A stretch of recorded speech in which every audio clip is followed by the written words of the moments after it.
Okay, now once you're done filing, it should look something like this. As you can see, it's nice and smooth. There's no sharp edges. Now we can glue on our weed guards.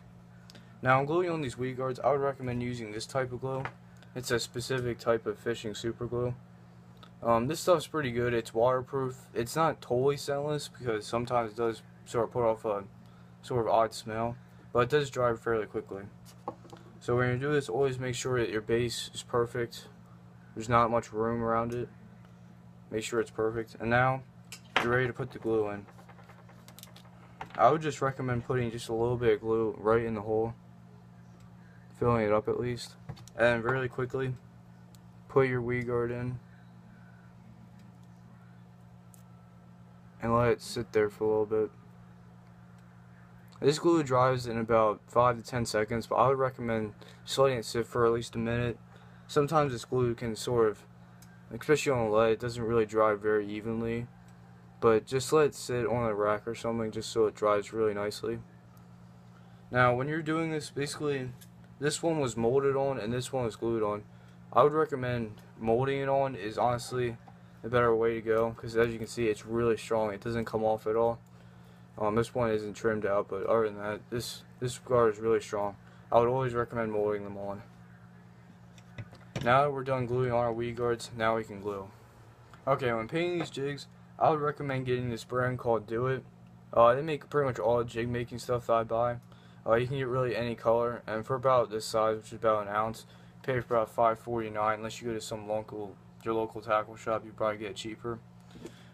Typically, since we have these weed guards in the way, we're basically gonna have to hand paint it. I usually don't like that because it gives it sort of an uneven coat, but you're pretty much gonna have to hand paint them. Typically, I would use a smaller brush, sort of like this, or you could use one even smaller. Really, any brush would really work. Typically, after this, I would recommend washing your brushes off because this paint could practically ruin a brush. I mean, this one, I forgot to wash it off because this one is pretty much almost ruined. So I would recommend always washing them off before you do it. So now, the first thing you do is just shake your paint up a little bit. When you do this, it basically just sort of lightens the paint out, makes it not as thick. You can use paint thinners for that as well. Make sure you buy the specific brand Do It.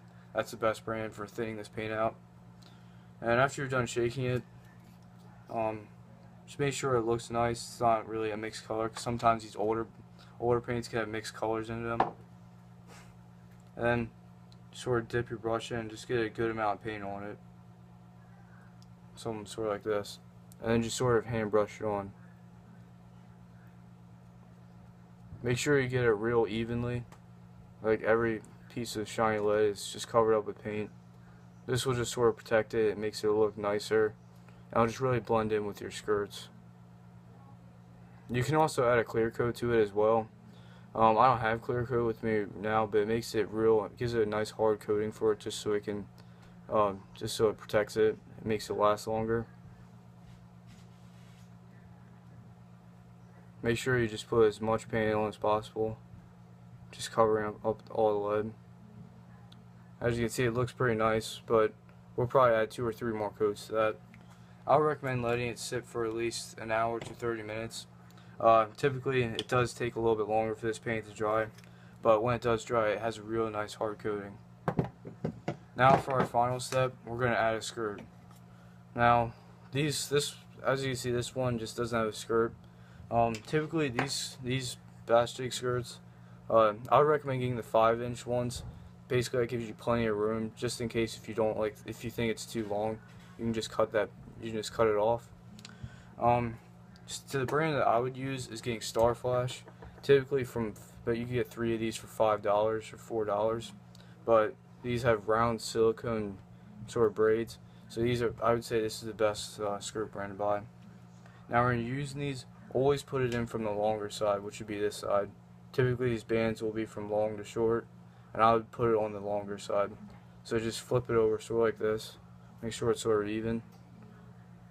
And just put the hook sort of through the middle of the band, just like this. Pull it through the whole way, and then just pull it up right to the head of the jig. Even out the skirt a little bit then, so it looks nice. And that's basically what it'll look like. Now with these you can add different colors. Like for this one I had a smaller one with a crawfish color and crawfish trailer to it. These can be really helpful for catching largemouth bass, especially during just all year round. I would recommend using these. Different colors, different brands. Really, these are really fun to make, and they're easy to make as well, and they can save you some money. Well, I hope this video is very helpful for you. So please like, subscribe, and I'll see you guys later.